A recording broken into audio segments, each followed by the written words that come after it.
Bizga Allohning o'zi kifoya. Ishni Allohga topshirish, uni o'ziga suyanish, uni va'dasiga ishonish, Allohning ishiga rozi bo'lish, u haqida yaxshi gumonda bo'lish, yengilligini faqat Allohdan kutish iymonning eng ulug' mevasi. Allohga tavakkul qilish mo'minning eng ulug' sifatlaridan. Tavakkul qilish degan nima degani edi? Esli odamlar ittara kelib, mana devorga suyangan, beli charchamayapti, beli tolmayapti. Endi suyanchig'i bo'lmagan odamning beli tolib ketadi. Mana sizlarga dehqoncha misol. Allohga ishlarini topshirgan, Allohga ishini tavakkul qilgan banda hayotda beli tolmay yashaydi. Lillahil masalul a'la. Banda ishlarning oqibati haqida yaxshi gumonda bo'lsa, har bir ishida Allohga suyansa, nimaga erishadi? Allohning himoyasiga, homiyligiga, rioyasiga, qo'llashiga va madadiga. Va man yatawakkal alallohi fa huwa hasbuhu. Kim Allohga suyansa, bu odamning hamma ishi Allohning qo'lida. Ibrohim alayhisalom juda ham katta o'tni to'plab gulxan yoqishdi. Ibrohim alayhisalomning oyoq qo'lini bog'lab o'tga uloqtirishdi. Havoda uchib ketyapti. Shunda Jibril alayhisalom keldida, "Alaka haja ya Ibrohim?" Ibrohim, menga bir hojatingiz bormi? "Ha, ushlab qoling" demadi. U sekundlarda bo'lyapti bu ish. Havoda gaplashyapti buni. Uchib ketyapti, hozir yarim sekundda tushadi o'tga. Sizgami dedi? Sizga hojatim yo'q. Robbimga hojatim bor, ammo Robbimga aytishni hojati yo'q dedi. Hasbunallohu va ni'mal vakil dedi Ibrohim alayhisalom. Alloh taolama dedi, "Qulna ya naru kuni bardan va salaman ala Ibrohim." Ey o't, Ibrohimga sovuq va salomat bo'ling dedi. Nima uchun? Hasbunallohu va ni'mal vakil degan uchun.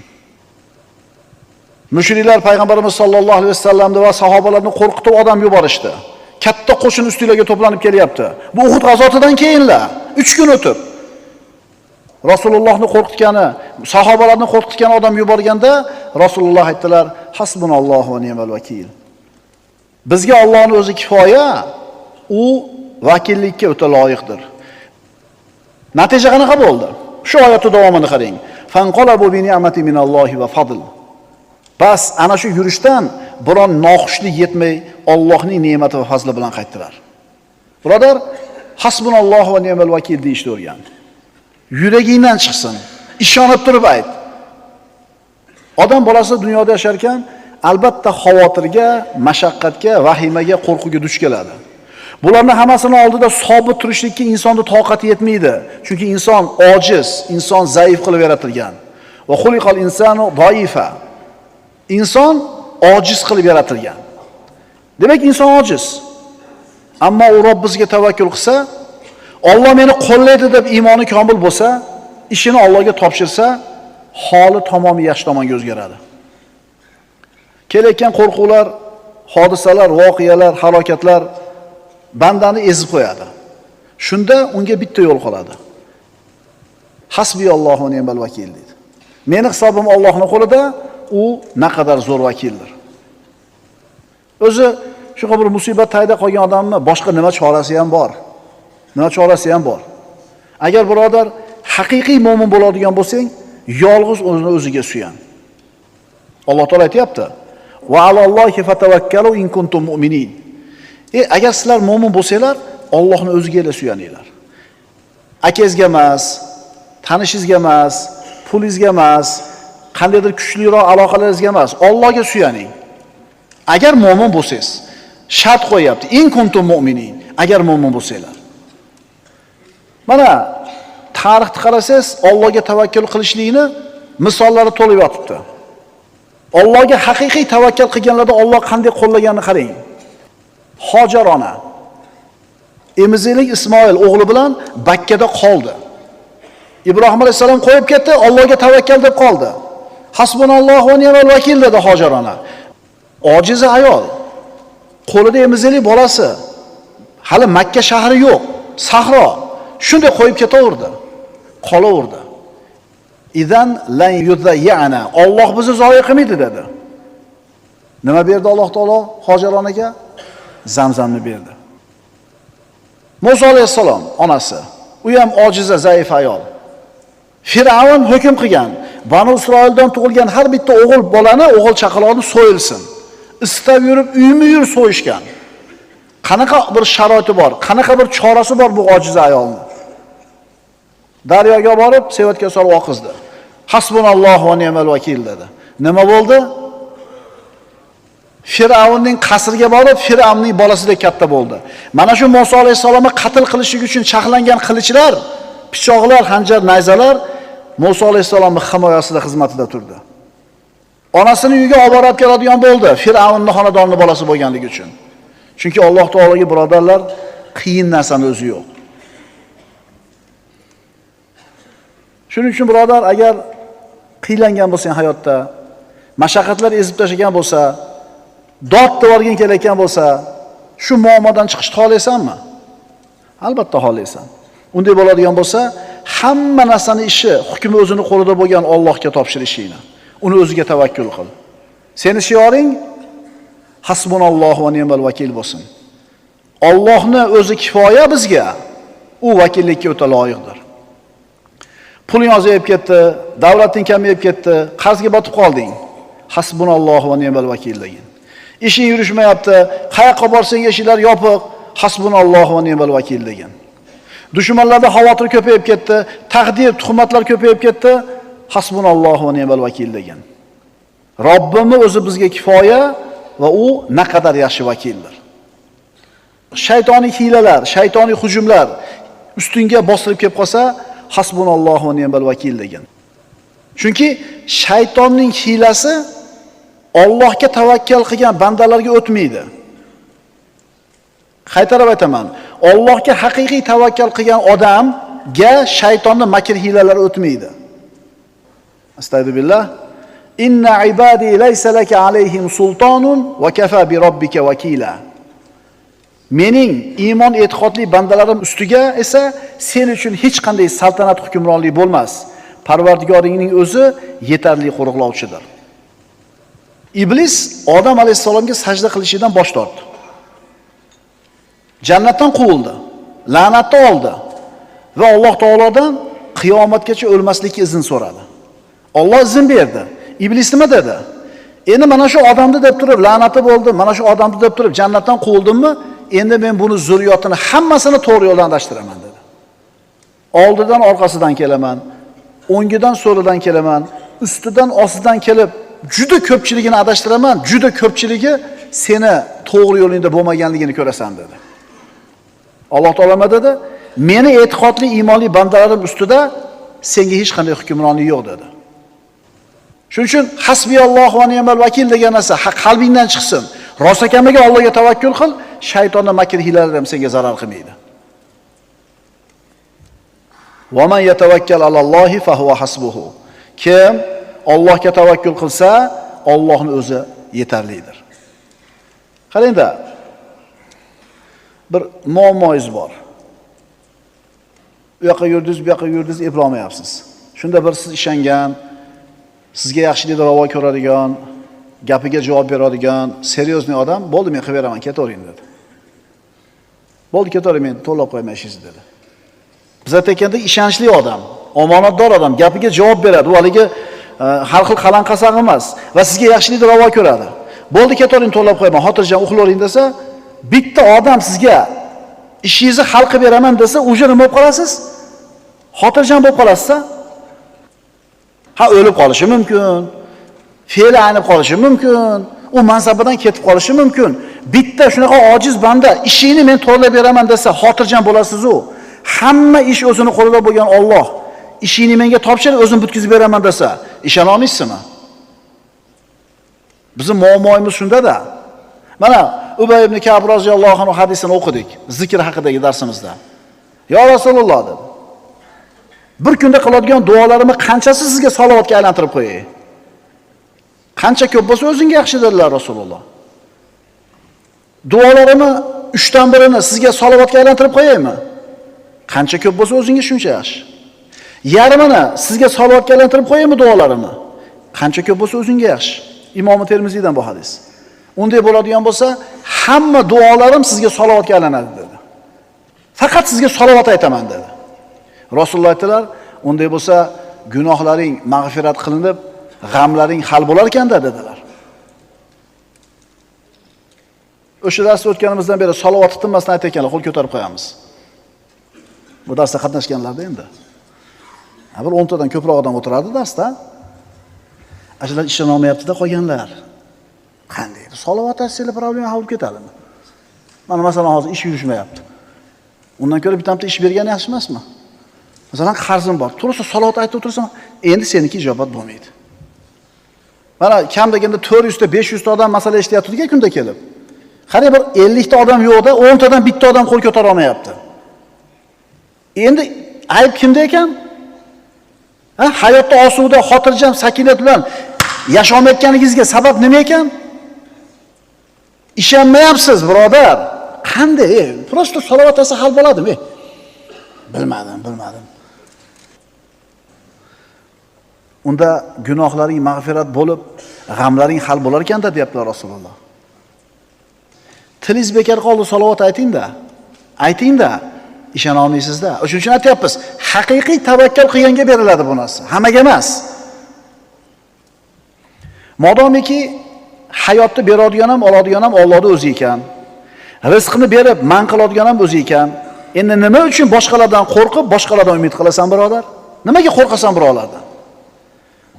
Ustingga kelayotgan ko'p g'am va tashvishlar, birodar, anduqlar nima sababdan kelyapti bilasanmi? Sen hech ham o'ylamagansan bu narsani. Gunohlar deysizlar, taqvoimiz yo'qligi deysizlar, namozga beparorligimiz deysizlar, lekin bu narsani bilmaysizlar. Nimaga shu muammolar kelyapti bilasizmi?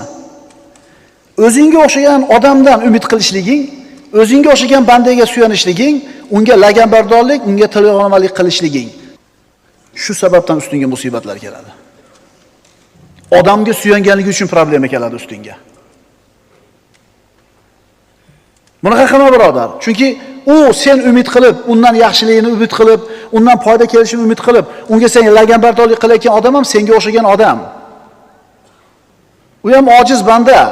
Shuning uchun Allohni o'zidan umid qil, faqat Allohni o'ziga suyan. Shunda ko'p muammolardan qutulasan. Psixologik muammolardan, ta'madan, laganbardorlikdan, patqalimlikdan va nimadan? Puldor odam kasal ikki bo'kilib turadi. Pisand qilmaydi senda qani. Sen Allohdan kutgunda, senga mansabdormi, puldormi bir xil bo'ladi. Tekkiz muomala qilasan. Qimmat mashinada, qimmat kiyim bilan kirib kelsa, qimmat telefon bilan. U savdo qilsa, qilmasa qulluq qilasiz, aka keling deysiz. Prosta ko'rib chiqib ketadi. Endi bunday qo'li kaltaroq, yupurroq odam kelib turib, sizga palon pulli savdo qilsa ham bunday turasiz sizning oldida. Yana bir muhim narsa, inson bir narsaga erishishligi uchun sabablarni qilish kerak. Sen maqsadingga yetishlik uchun ikkita sabab kerak senga. Bittasi asliy sabab, bittasi tayin qilingan sabab. Asliy sabab, tayin qilingan sabab. Asliy sabab bu Allohning xohishi. Tayin qilingan sabab sen qilishing kerak bo'lgan ishlar. Shu ikkalasi bo'lsa, seni maqsading ro'yobga chiqadi. Qog'ozni kuyishiga olov sabab. Ko'katni o'sishiga suv sabab. Qon oqishiga pichoq sabab. Kunni isishiga oftob sabab. Bular bor yo'g'i sabab. Qaranglar, olov, suv, pichoq, oftob sabab. Bular biz xohlayotgan ishni qilib bera olmaydi. Balki u narsani Allohning xohishi beradi. Dalil. Ibrohim alayhisalomni yoqib yuborishlik uchun mushriklar katta gulxan yoqishdi. Sabab bor. Oyoq qo'lini bog'lab otishdi. Sabab bor. O'tga tushdi. Kuydimi? Demak, o't kuydirmas ekanda, Allohning xohishi kuydirar ekan. O't bor yo'q nima ekan? Sabab ekan. Ibrohim alayhisalom o'zini o'g'li Ismoil alayhisalomni qurbonlikka yotkizdi. Oyoq qo'lini bayladi, yuzini yerga tegizdi, tomog'iga pichoqni qo'ydi, tortdi. Ismoil alayhisalom so'yilish uchun hamma ish qilindi. Pichoq kesdimi? Demak, pichoq kesmaydi ekan. Allohning xohishi kesar ekan. Pichoq bor yo'q nima ekan? Sabab ekan. Yunus alayhisalom qavm u kishini halok qilishlik uchun dengizga irg'itishdi kemadan. Baliq yutib olib tushib ketdi dengiz tagiga. Dengizda tagi, baliqni qorni, havo yo'q. O'lishlik uchun hamma sabab qilindi. Yunus alayhisalom o'ldimi? Demak, havoni yo'qligi o'ldirmas ekan. Havoni yo'qligi faqat sabab ekan. Kim o'ldirar ekan? Allohning xohishi o'ldirar ekan. Musa alayhisalom Misrdan ana shu 600 ming Yahudi bilan chiqdi, qochib. Dengizning oldiga keldi. Orqadan Firavun qo'shini bilan yetib keldi, qirib yuborishlik uchun. Agar yetib kelsa, haqiqatan qirib tashlaydi. Lekin kim xohlasa qirib tashlaydi ular? Kimni xohishi bilan bu ishga qodir bo'ladi? Lekin Alloh xohlamadi buni. Aksincha shu zolimlarni o'zini halok qilishini xohladi. Bironta odam yerdan bitta tosh olib Firavunning qo'shiniga otgani yo'q, Bani Isroilning ichidan. Ular hech narsa qilmadi. Endi Allohning xohishi bo'luvdi, dengiz o'zi cho'ktirib qo'ydi. Tushunarlimi birodarlar? Pichoq kesmaydi. O't kuydirmaydi. Suv cho'ktirmaydi. Alloh qiladi bularni. Siz bilan biz qilayotgan ishimiz bor yo'g'i sabab. Firavunning halok bo'lishiga alohida e'tibor bering birodar. Bu qissada bandalar qilish kerak bo'lgan bitta sabab yo'q. Alloh xoladi, tamom bo'laverdi. Ibrohim alayhisalomni odamlar o'tga tashashdi, sababni qildi. Ismoil alayhisalomning tomog'iga pichoq tortildi, inson sababni qildi. Yunus alayhisalomni tashlashdi. Bularning hammasida sabab bo'lib turib bo'lmadi. Sababni qilsa ham bo'lmadi natija. Ammo Firavun ishida sabab bo'lmasa ham bo'ldi. Kim aytgani bo'lar ekan? Kim aytgani bo'lar ekan? So'raylar kattalardan.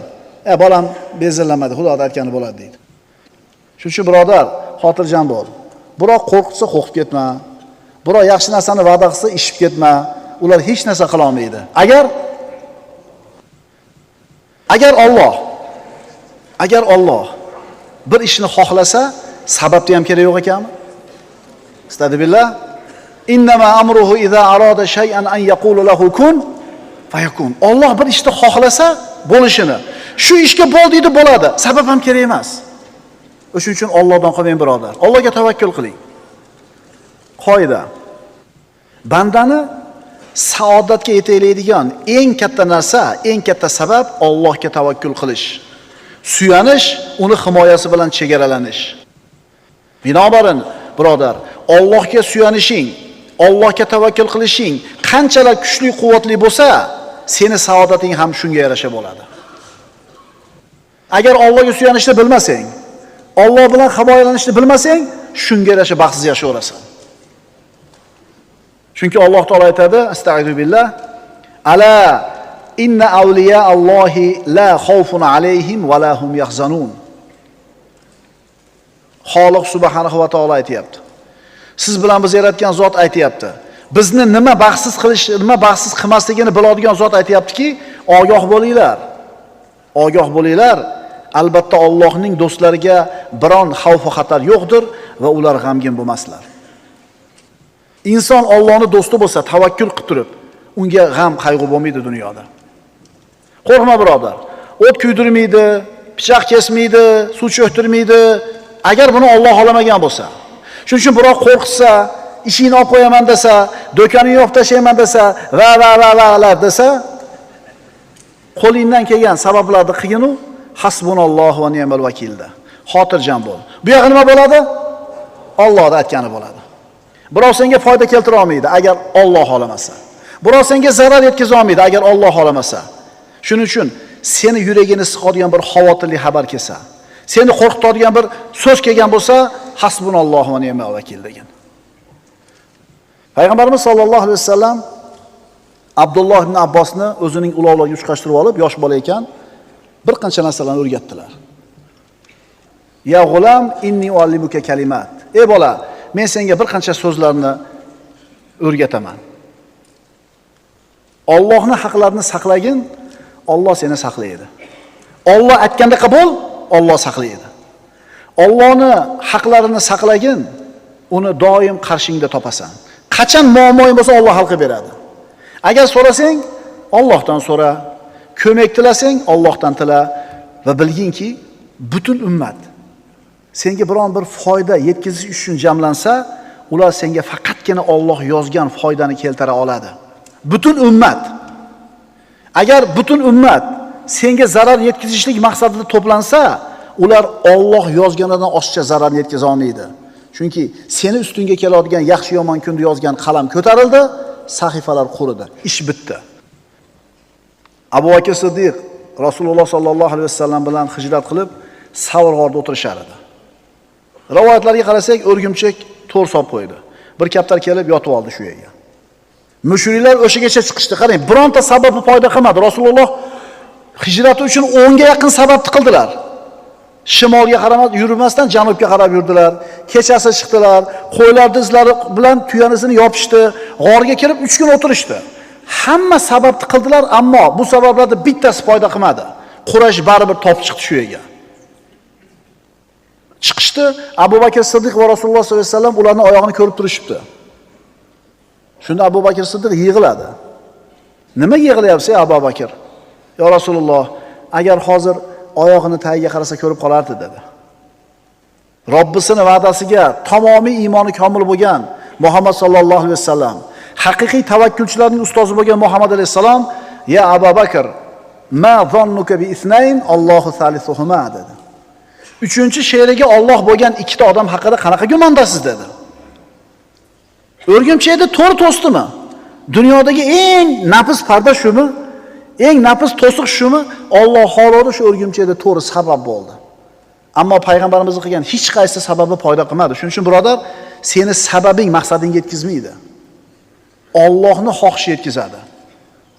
Allohning xohishi qachon bo'ladi senga foydasi? Hasbunallohu va ni'mal vakil desang. Qarangda, shu yerda bitta sabab qoluvdi. Rasulullohga va Abu Bakr Siddiqqa.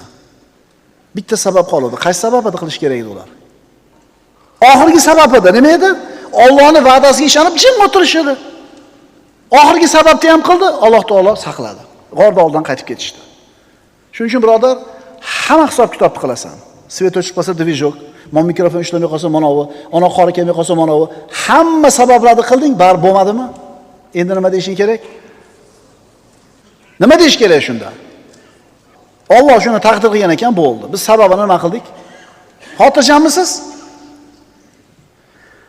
Haqiqiy tavakkalchi qanaqa bo'ladi?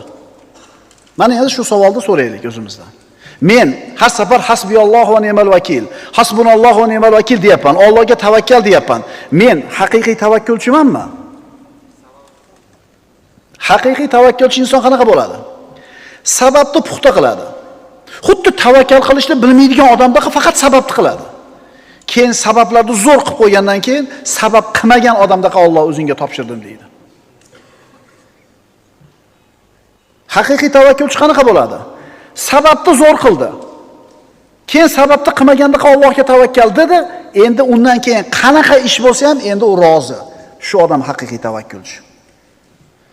Hamma sababini qildimi, domla? Tavakkalni ham qildimi, domla? Bar bo'lmadi-yu. Sen tavakkalchi emas ekansan. Chunki haqiqiy tavakkulchi qanaqa natija bo'lsa ham undan rozi bo'ladi. Endi so'rayinchi o'zingizdan, siz haqiqiy tavakkulchi ekansizmi? Shuning uchun ulamolar aytishadi, tavakkul 3 xil bo'ladi. Birinchisi shikoyat qilmaslik. Ikkinchisi rozilik, uchinchisi muhabbat. Birinchisi shikoyat qilmaslik. Bu sabr darajasi deyiladi. Zohid insonlar sabr qiladi, shikoyat qilmaydi. Ikkinchisi rozilik. Bu Allohning taqsimiga, Allohning bergan kuniga rozilik. Bu sodiqlarning tavakkuli. Uchinchisi muhabbat. Allohning qilgan ishini yaxshi ko'rish, garchi sizga yoqmaydigan ish bo'lsa ham. Bu anbiyolarning tavakkuli. Tavakkulning birinchisi shikoyat qilmaslik, ikkinchisi rozi bo'lish, uchinchisi yaxshi ko'rish. Endi tavakkulning samaralari. Mana endi nima bor bizga tavakkal qilsak, birodarlar? Birinchidan Allohning muhabbati bor. Innalloha yuhibbul mutawakkilin. Alloh tavakkulchilarni yaxshi ko'radi. Agar Alloh seni yaxshi ko'rgan bo'lsa, yutdi ikki dunyoda. Keyingi foydasi, rizqing keng bo'ladi. Hozir 99% odamning g'ami shu pul topishda, to'g'rimi? Pul topishda. Rasululloh aytadilar, agar sizlar Allohga haqiqiy tavakkul qilganinglarda Alloh sizlarning rizqinglarni xuddi qushni rizqini bergandek berar edi. Qush ertalab uchib chiqib ketadi, qorni och, kechki payt albatta qorni to'q keladi. Och qolmas ekan qush, birodarlar. Uni hunari yo'q, do'koni yo'q, sababi yo'q, uchib chiqib ketishinglar bor. Qush albatta qorni to'yib kelar ekan. Agar sizlar chinakamiga haqiqiy tavakkul qila olsanglar, qushni qornini to'yg'izgandek to'yg'izadi Alloh deyapti. Tavakkulning yana bitta samarasi shaytonning vasvasasidan omonda bo'lasan. Hamma qo'rqib bo'layotgan ishlardan vahimaga tushganda xotirjam turasan. Innahu laysa lahu sultonun alal ladina amanu va ala robbihim yatawakkalun. Albatta iymon keltirgan va yolg'iz Allohga tavakkal qiladigan zotlar ustida shayton uchun hech qanday saltanat yo'q. Vasvasadan omonda bo'lasan. Jannatga behisob kirasan. Payg'ambarimiz aytadilar, meni ummatimdan bo'lgan 70 ming kishi bor, ular jannatga hisob kitobsiz kirib ketadi. Sahobalar, ular kimlar yo Rasululloh deyishdi. U zot javob berdilar, o'zlarini kuydirmagan, kuydirib davolamagan, ruhiya qildirmagan va Allohga tavakkul qilganlar dedi. Haqiqiy tavakkul qilgan odam jannatga hisob kitobsiz kiradi deyapti Payg'ambarimiz sollallohu alayhi vasallam. Tavakkulning yana foydalaridan insonni azizlikka boshlaydi. Chunki meni ishim Allohning qo'lida. Alloh rizqimni yetkazadi. Alloh foydani ham, zararni ham o'zi beradi degan odam xo'jayin uni xor qilsa ko'tarmaydi. Biroq qo'rqitsa qo'rqmaydi. Alloh rizqni bitta eshigini yopsa, ikkinchisini ochadi, shat izzat nafsi bilan chiqib ketaveradi. Kim Allohga suyansa, bas albatta Alloh g'olib va hikmatlidir. Tavakkulning yana samaralaridan haqiqiy tavakkul qilayotgan bo'lsang, bu seni qalbingda iymonni chin rost ekanligini dalili bo'ladi. Va alallohi fatavakkalu in kuntum mu'minin. Agar sizlar haqiqiy mu'min bo'ladigan bo'lsanglar, Allohga tavakkal qilinglar. Tavakkulning samaralaridan ishingni tuzatadi, ahvolingni o'nglaydi, fitnalardan, musibatlardan to'sadi. Haqiqiy tavakkul qilishlik, birodar, duolarning ijobati bo'lishining sababi. Haqiqiy tavakkul qilishlik maqsadingga olib boradi. Haqiqiy tavakkul qilishlik seni ikki dunyoda saodatli qiladi. Ana shu tavakkulga Imom Buxoriyda keltirgan bir hadisni hikoyasini aytib beraman. Rasululloh aytadilar, Banu Isroildan bo'lgan bir kishi boshqa bir Banu Isroillik kishidan 1000 dinor qarz oldi. Qarz olayotganda qarzni berayotgan guvoh keltir dedi. Hali qarz olayotgan Allohning o'zi guvoh dedi. To'g'ri ayting dedi. Menga kafil keltir dedi. Allohning o'zi kafil dedi. To'g'ri ayting dedi. Ma'lum vaqtda berishlikka 1000 dinorni qarz qilib berdi. Haligi odam molni oldi, dengizga o'tirib ketdi. Tijorati bilan. Pul berish kerak bo'lgan vaqt kelgan paytda 1000 dinorni oldida dengizni bo'yiga keldi. Bo'yiga odam tomonga ketadigan kema bo'lsa berib yuboraman deb. Lekin kema bo'lmadi. Shunda nima qildi? Bir katta yog'ochni oldi, ichini o'ydi, dinorlarni soldi, yamadi, dengizga uloqtirdi. Nima dedi? Parvardigor, o'zing bilasan, palonchidan 1000 dinorni qarz olganman. Kafil keltir deganida seni kafil deganman. Seni kafilligingga rozi bo'ldi. Guvoh keltir dedi. Allohning guvohligi yetadi dedim, unga ham rozi bo'ldi. Men pulni jo'natgani kema qidirdim, ammo topmadim. Mana endi mana yog'ochning ichidagi pul senga omonat. Dedi, dengizga tashlab qaytib ketdi. Allohga o'ziga tavakkal qildi, 1000 dinorni yog'ochga solib dengizga tashlab yubordi. Va'dalashilgan vaqt keldi, haligi pulni bergan haqdor dengizni bo'yiga chiqib turibdi, kelishini kutib. Kema yo'q, bir payt g'o'la sohilga chiqib qoldi. Haligini ko'rdida, o'tin bo'lar, yaqarmada olib borib turib, yorug'ning ichidan tillas chiqdi, haligi odamga yozgan maktubi ham chiqdi.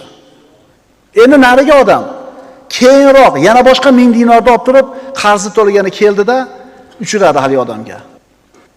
Men sizga vaqtida haqingizni beraman deb kema istab chiquvdim, bo'lmadi. Mana endi ko'tarib keldim deganda, seni yuborgan omonatingni Alloh yetkazdi menga dedi. Haligi 1000 dinorni olib, qo'lidagi bilan qaytib ketaverdi. Yog'ochning ichida omonati keldi. Nima uchun keldi? Nima qiluvdi? Bandani saodatga yetaydigan eng katta narsa, eng katta sabab Allohga tavakkul qilish. Unga suyanish, uni himoyasi bilan chegaralanish. Binobarin Allohga suyanishi va tavakkul qilishi qanchalar quvvatli bo'lsa, bandaning saodati ham shunga yarasha bo'ladi. Ala inna awliya Allohi la xawfun alayhim va lahum yahzanun. Ogoh bo'lingiz kim? Albatta Allohning do'stlariga biron xavf va xatar yo'qdir va ular g'amgin bo'lmaslar. Dunyoda g'amgin bo'lmaysan, birodar. Dunyoda mahzun bo'lib yashamaysan, o'kinmaysan, g'amgin bo'lmaysan agar Allohga haqiqiy tavakkul qilsang. Qo'rqma, birodar. O't kuydirmaydi, pichoq kesmaydi, suv cho'ktirmaydi. Agar buni Alloh xohlamasa.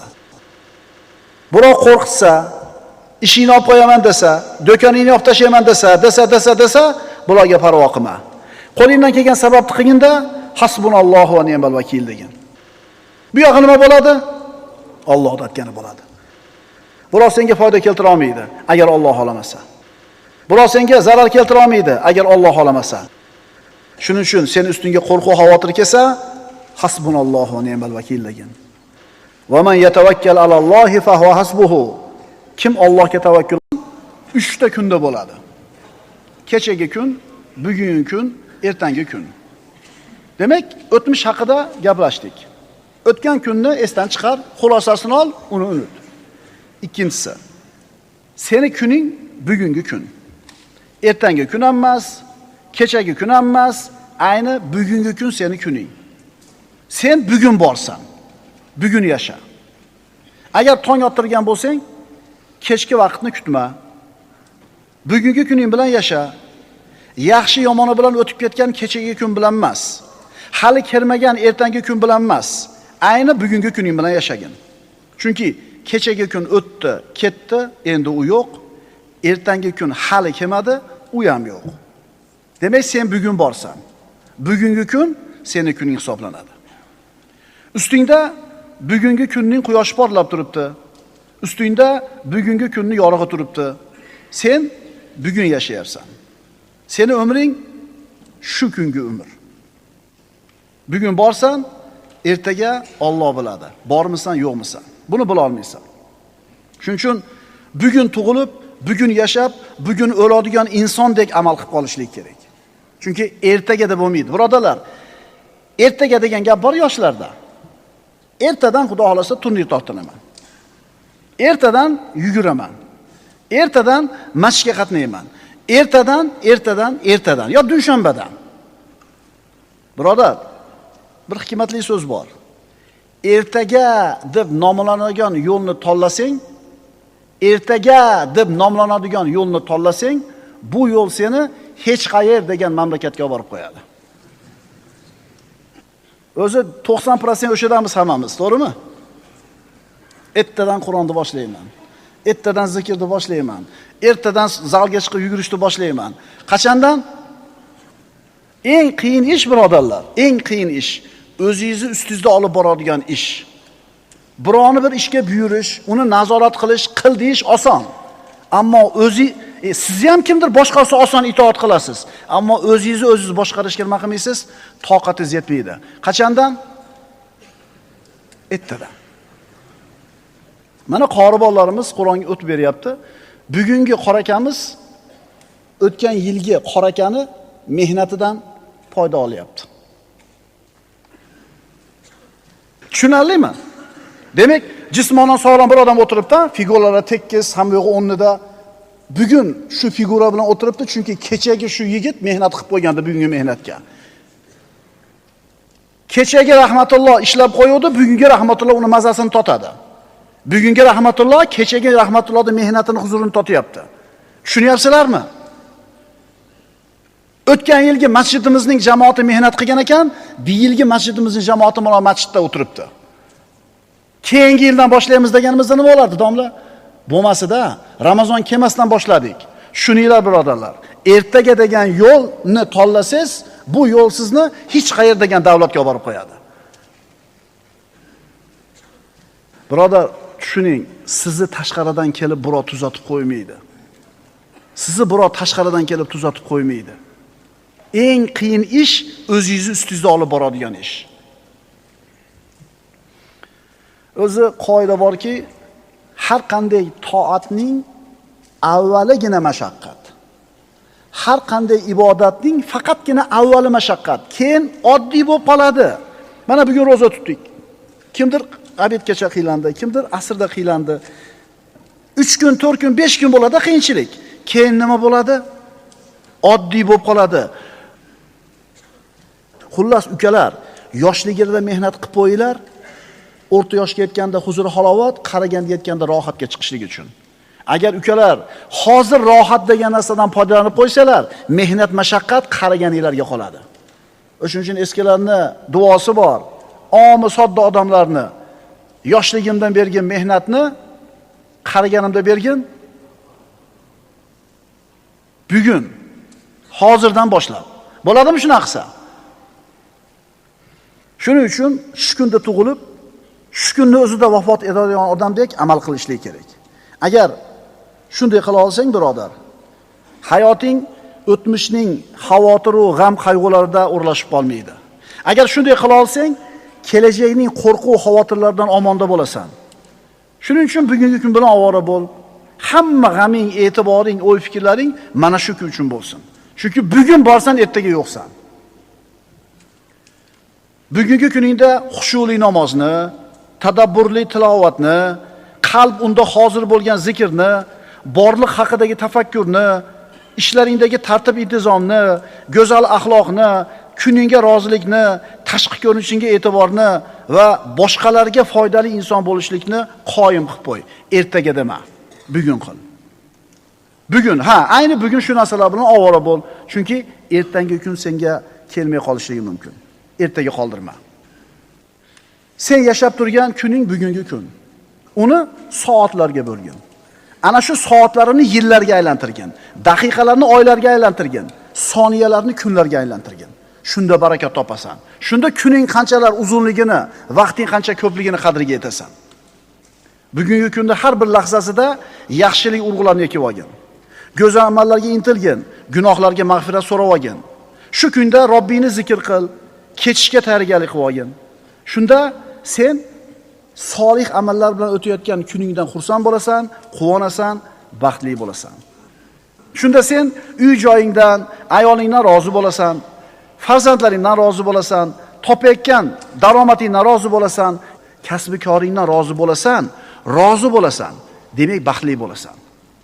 Chunki birodarlar, baxt bu rozilik demakdir. Astagfirullah. Fakhudh ma ataytuka wa kun minash shakirin. Robbimiz subhanahu va taolo aytayaptiki, bas senga ato etgan narsamni olgin va shukr qiluvchilardan bo'lgin. Agar shunday bo'lsang, birodar, bugungi kuningni qo'rquvsiz, xavotirsiz o'tkazasan. Gina kuduratsiz, hasad va riyosiz o'tkazasan.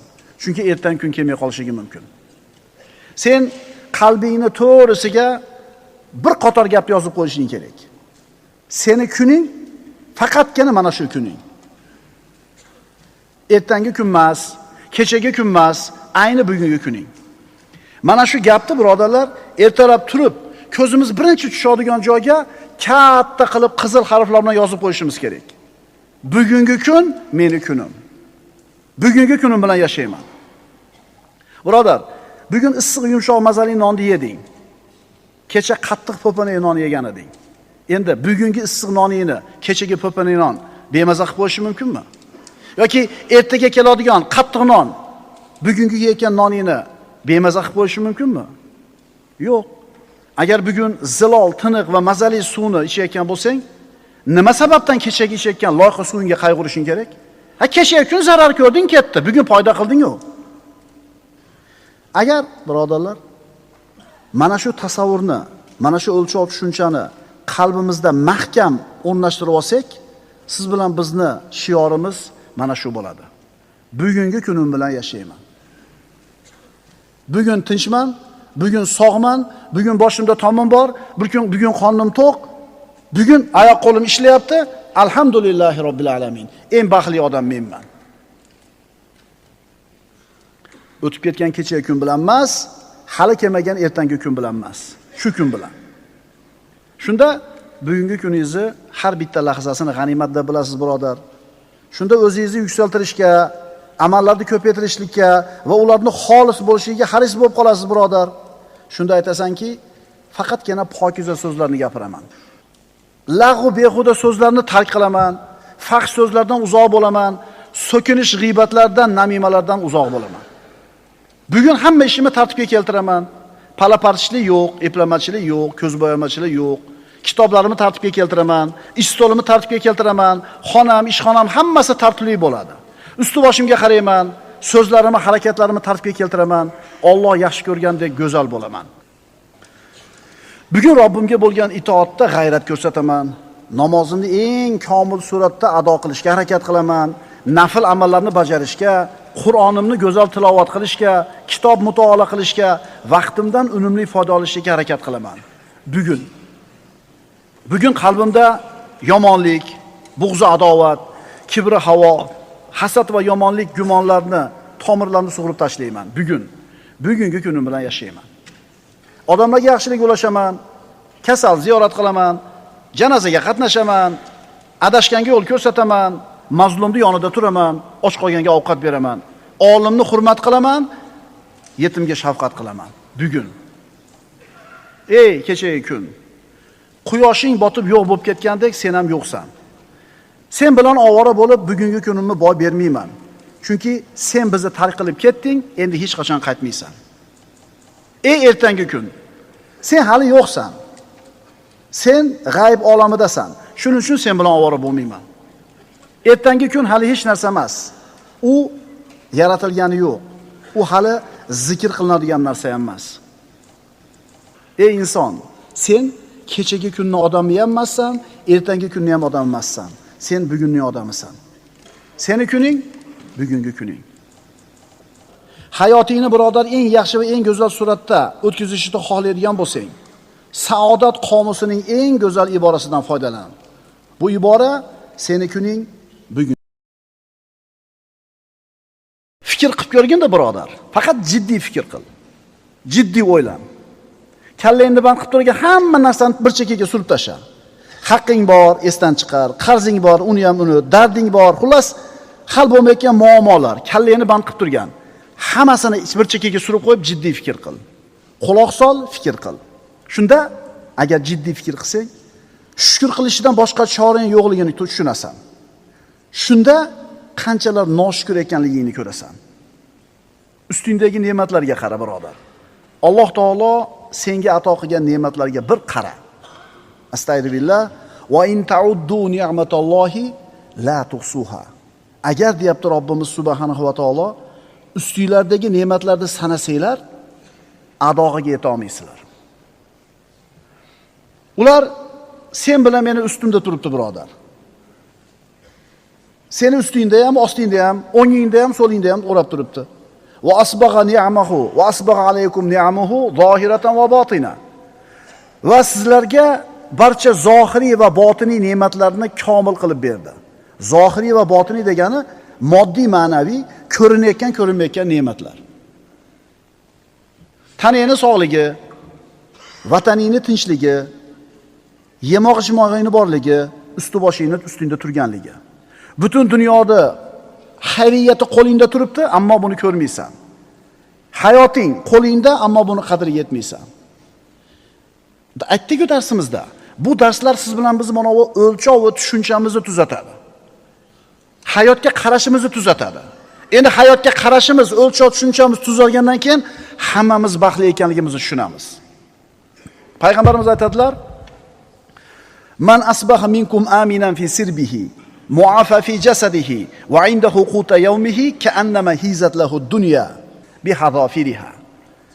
Kim deyaptilar Rasululloh? Qaranglar, mana Rasulullohning o'lchovida, shariatning o'lchovida kim eng baxtli odam? Kim eng boy odam? Rasululloh aytibdilar: kim qalbi xotirjam bo'lib, badani ofiyatda bo'lib, bir kunlik taomi bor bo'lib, tong ottirgan bo'lsa, go'yo u uchun dunyo keng bo'libdi. Demak, birinchisi, yurti tinch, boshida tomi bor, tani sog', bir kunlik ovqati bo'lsa, eng boy, eng xotirjam odam shu deb payg'ambarimiz sollallohu alayhi vasallam aytibdilar. Shu o'tirganlarning ichida deyarli hammamizda mana shu narsa bor. Yurtingiz tinch, taningiz sog', bir kunlik ovqatingiz bor. Yo'qmi yo'q? Bora? Rasululloh aytibdilar, eng boy odam shu. Eng baxtli odam shu. Sezamizmi shu baxtimiz borligini?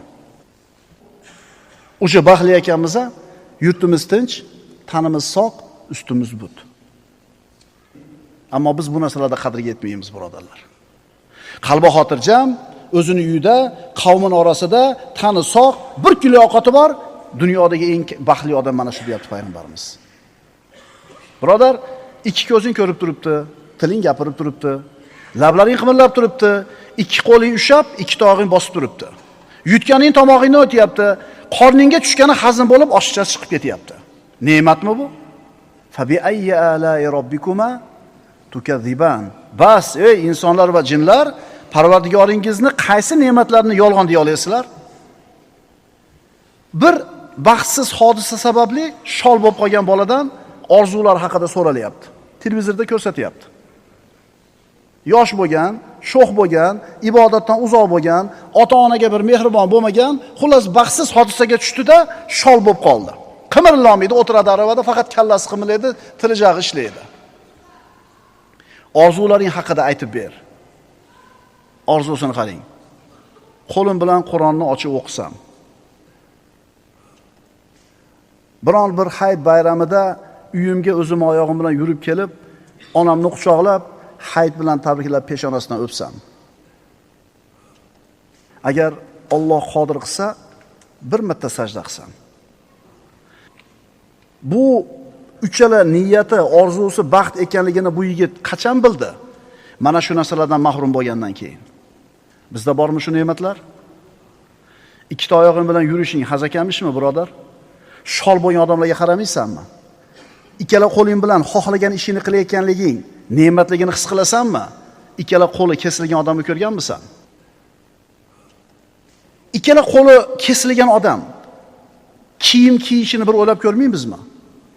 Bir qo'li bor odam oyoq kiyimini qanaqa qilib ipini boylaydi? Qanaqa qilib kiyimini kiyadi? Ikkala qo'li yo'q odam hojatga kirganda kirib qanday qazo hojat qilib chiqadi? O'ylab ko'rganmizmi shu narsani? Ha, tishimiz og'rib kechasi bilan uxlamaganimizda, huzur halovatimiz yo'qotganimizda, ha, tunam uzoq bo'lar ekan-ey, qara. Sen bir uxlab o'tkazib yuborarding shu narsani. Bir uxlab 6 soat, 8 soat maza qilar eding, faqat ne'matligini bilmas eding. Birodar, ko'zing uyquga ketib, to'yib uyg'onishing arzimagan narsa deb o'ylaysanmi? Qancha odamlar bor uyqusi yo'q. Alloh taolo aytayapti: "Va ja'alna nawmakum subata." Uyqularingizni badanlaringizga va asablaringizga orom qilib berdik deydi. 3 kun uxlamangda nima bo'lasiz? 1 kun uxlamangda ishga bormaysiz o'sha kuni. Ha desa, men kechqurun uxlamadim deysiz. Hajda ekanmiz, Muzdalifada bir oqsoqol yig'layapti. Muzdalifada tunadik, tong yotganda bir oqsoqol yig'layapti. Sababi so'ralganda aytayaptiki, to'yib, qotib uxlamaganimga 20 yil bo'luvdi. Uxlaydi 5 minut uyg'onib ketaveradi. Uxlaydi 15 minut uyg'onib ketaveradi. Shunaqa kasalga chalingan odam Muzdalifada Allohning mehmoni ertalabgacha qotib uxlab, xursand bo'lganidan yig'layapti. Fikr qilinglar, birodarlar. Shukr qilinglar. Fikr qil, shunda shukr qilmay ilojing yo'q. Ko'ngling kustagan taomni istagancha yeyapsan. Ko'zingni quvontirgan ichimlikni xohlagancha ichyapsan. Qancha odamlar bor, bir dard yetgan tabib ko'rsatgan ovqatdan oshchasini yeolmaydi. Nima saqlaydi? Dieta saqlaydi. Parhez. O'sha bir ko'rgan birodarlarimiz aytib bergan edi. Juda ham badavlat odam deydi. Uyda bular ustalar ishlagan. Ustalarga juda ham chiroyli bir oziq-ovqatlarni qilib beradi. Ovqatlarni zo'rin tayyorlab beradi ustalarga. Ammo o'zi suvga qattiq nonni uyutib, shumib ishlab o'tiribdi deydi. Sabab Alloh bir dard bergan, shu qattiq nondan boshqa narsa o'tmaydi tomog'idan. Qulog'ing haqida fikr qilib ko'r, birodar. Alloh seni kallikdan saqladi. Suvni sharqirab oqishini eshitasan. Yomg'irni tomchilari daraxtni barglariga ulab shitirayotganligini eshitasan. Ne'matmi, ne'mat emasmi? Birodarlar, ne'matga to'lib turibmiz. Shuning uchun saodatning birinchi sharti fikr qil, shukr qil. Chunki rostmona fikr qiladigan bo'lsang, shukr qilishdan boshqa chorang yo'q. Bir inson farzandli bo'ldi. Shu farzandining ovozini eshitishlik ne'matmi? Birinchi aytayotgan so'zlarini eshitishlik ne'matmi? Qur'on tilovatini eshitishlik ne'matmi? Ne'matmi? Ko'zingni ko'rishi bu nima? Ne'mat emasmi? Xotin ikkalasining ko'zi ojiz. Alloh bir imkon berib, ayolini operatsiya qildirib, bitta ko'zi sal xira ko'rishni boshlaydi. 20 yil turmush qilgan, erini ko'rmagan. Endi ko'zi ochilganda xira ko'rishni boshlab, ana dadasi ko'ryapman sizni. Ana ko'ryapman sizni deb xursand bo'lyapti. Uyini ko'radi, farzandini ko'radi. Xirora bo'lsa ham ko'radigan bo'ldi. Qarang, ana shu xira ko'rayotgan bitta ko'zi bilan erini ko'rib qanchalar quvonyapti. Senchi birodar, nimalardan shikoyat qilib yuribsan? Nimalarda aytib ming'ilab yuribsan? Fikr qil, shukr qil. Teringni tiniq, silliqligini ko'r. Alloh taolo uni pesdan boshqa teri kasalliklardan saqlab qo'ydi. Birodarlar, bilasizlarmi, allergiya degan kasal bor. Teri allergiyasi. Kimidir terisi issiq allergiyasi bor. Bir narsa toshib ketadi issiqqa chiqsa. Kimidir terisi sovuq allergiyasi bor. Sovunga tegsa, atir tegsa yoki allergiya bo'lib ketadi. Yana suvga allergiyasi bor odamlar ham bor ekan, birodarlar. Terisiga suv tegsa allergiya qo'zib ketadi. Bu qana qilib yuvinadi demaysizmi? Qana qilib tozalanadi demaysizmi? Birodarlar, fikr qilaylik-da. Bizdan boy, bizdan baxtli, bizdan saodatli odam yo'q. Faqat buni biz bilmaymiz, chunki fikr qilmaymiz. Alloh taolo senga birodar aql degan ne'matni ato qildi. Jinni qilib qo'ymadi, es pas qilmadi. Bu ham ne'matmi? Ruhiy xasta odamlar kasalxonasi. Borib ko'ring-da. Qarasangiz, jasadi, shakli tuppa-tuzuk odamlar. Ko'rsang es pas demaysan, lekin Alloh taolo mana shu esini pas qilib qo'ygan. Nima? Alloh qodir emasmidi uni esini o'rnida qilib qo'yishlikka? Qodir edi. Lekin sinov uchun shunday qildi. Sen bo'lsa pul yo'q deb yurursan. Qancha pul bo'lsa yetadi deb o'ylaysan, birodar? Qancha bo'lsa yetadi?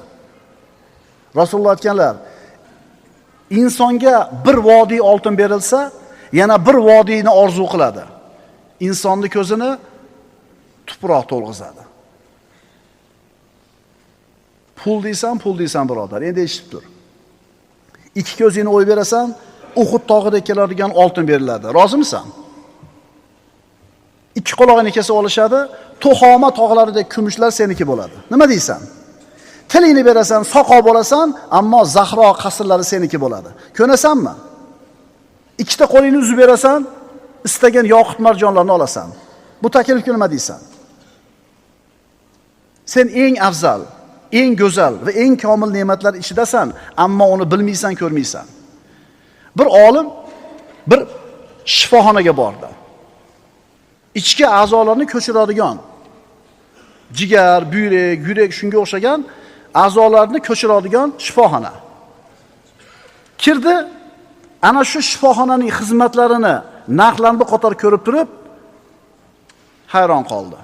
Buyrak almashtirishlik paloncha, yurak almashtirish paloncha, stent qo'yish paloncha, ularni ko'rib turib, tashqariga chiqib turib, aytdiki, ichki dunyoyimga qarasam, men ancha boy odam ekanman dedi.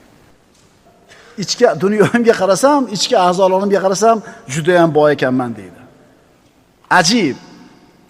Odam bolasi bor narsasini ko'rmaydi. Yo'q narsasini ko'raveradi. Vaholanki bor narsasi yo'q narsasidan ko'ra ko'proq bo'ladi.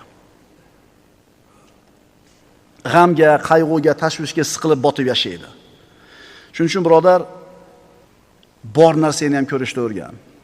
Bor narsani ko'rishni o'rgan. Yurting tinch, taning sog', qorning to'q, qalbingda xavotir yo'q. Ichayotgan suving zilol, havoing toza, ofiyating turibdi, ammo bular ko'rinmaydi. Darsimiz avvalda aytdik. O'ylanib ko'raylik-da. Faqat jiddiy o'ylanaylik. Hamma narsani bir chekkaga surib qo'yib turib o'ylanib ko'raylik-da. Shunda fikr qilsak, shukr qilmasdan boshqa imkoniyatimiz yo'qligini ko'ramiz. Dunyoning saodatlari kaliti qo'limizda turibdi, ammo 3-4 chaqamiz yo'qligidan shikoyat qilyapmiz.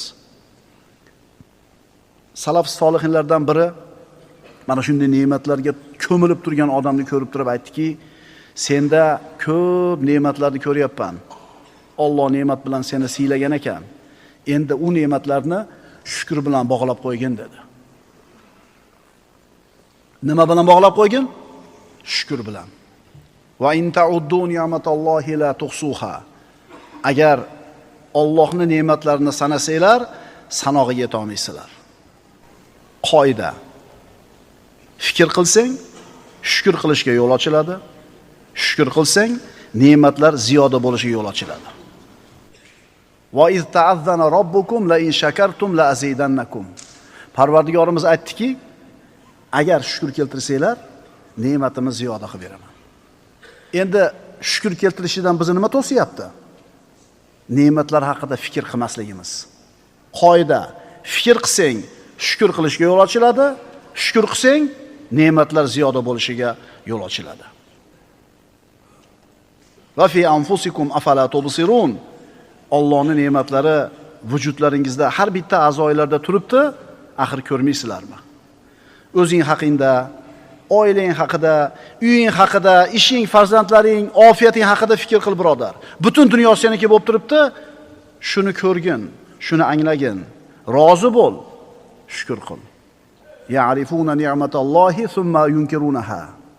Ular Allohning ne'matini tanirlar va keyin uni inkor qilurlar. Demak, birodarlar, saodatning birinchi sababi fikr qil, shukr qil. Shukr qilsak ne'mat ko'payadi. Nonko'rlik qilsak ne'mat olib qo'yiladi. Shukr qilish uchun fikr qilish kerak. Astagfirullah. Va daraballohu masalan qaryatan kanat amina mutmainna ya'tiha rizquha ragadan min kulli makan. Alloh bir shaharni misol keltirur. U tinch, sokin shahar edi. Har tomondan rizq ro'zi bekami ko'z kelib turar edi. Fakafarat bi an'umillah fa'azaqaha Allohu libasal ju'i wal khawfi bima kanu yasna'un. Bas ular ana shu shaharning aholisi Allohning ne'matlariga noshukrlik qilishganidan keyin Alloh bu shahar aholisiga shu qilgan hunarlari, qo'shtirnoq ichidagi hunarlari sababli ocharchilik va notinchlik balosini toptirib qo'ydi. Biz ustimizda turgan ne'matlarga qaraylik, fikr qilaylik, shukr qilmay ilojimiz qolmaydi. Shukr qilsak, rostmana o'ylanib ko'radigan bo'lsak, kalladagi mayda-chuda g'am tashvishlarni, o'y fikrlarni chekkaga surib turib, rostmana fikr qilib ko'radigan bo'lsak, shukr qilishdan boshqa choramiz yo'qligini ko'ramiz ekan. Fikr qil, so'ngra shukr qil. Fikr qilsang, shukr qilishga yo'l ochiladi. Agar shukr qilsang, senga berilgan ne'matlar ziyoda bo'ladi. Bugun ikkinchi darsimiz. Saodatning ikkinchi sababi o'tgan narsa o'tdi, ketdi. O'tgan narsa o'tdi, ketdi. Insonni bugungi kunini ikkita narsa jahimga aylantiradi. Qaytaraman. Bugungi kuningizni ikkita narsa fasodga uchratadi. Birinchisi o'tmishni eslab, o'tmishga pushaymon yeyish. Ikkinchisi kelajak haqida qo'rqib, kelajak haqida xavotir qilishlik. Inson o'tmishini eslab siqilishi, uni yodga solib g'am qilishi bu g'irt ahmoqlik va tentaklikdir. Bunday qilish irodani o'ldirish degani, naqd bugungi kunni zoyi qilish degani. Aqlli insonlar o'tmish papkasini yopadi, qayta ochmaydi. Uni unutishlik zindoniga berkitib tashlaydi. O'tmish ishlarni unutishadi. Uni arqonlar bilan mahkam bog'lab, beparvolik zindoniga uloqtirishadi. Uni ustiga tuproq tortiladi, unga hech qachon nur, yorug'lik yetmaydi. U yerdan hech qachon chiqmaydi, chunki o'tgan narsa o'tdi, ketdi. O'tgan ishlar uchun xafa bo'lish o'sha ishlarni orqaga qaytarib bermaydi, birodarlar. Siqilishlik u ishlar uchun uni tuzatib qo'ymaydi. G'am qilish uni isloh qilib bermaydi. Eslab qayg'urish bo'lsa, ularni tiriltirib bermaydi. Chunki endi u yo'q. Chunki o'tgan narsa o'tdi, ketdi. O'sh paytda gugurt olib qo'yganimda deydi. Qara deydi. O'sh paytda deydi, moncha zayimim bor edi deydi. O'sh paytda gugurt olib qo'yganimda mana munchaga ko'payardi ekan pulim. Endi o'tdi, ketdi, tamom. Musulmon odam uni ustiga unga yoqmaydigan biror bir hodisa, kor hol kelsa, musibat ustiga tushsa, bo'lib bo'ldi endi, ish bitdi. Nima deydi? Qaddarallohu ma sha'a thumma fa'ala. Alloh o'zi xohlagan narsani taqdir qildi va shuni amalga oshirdi. Demak, shunday bo'lish kerak ekan, shunday bo'ldi.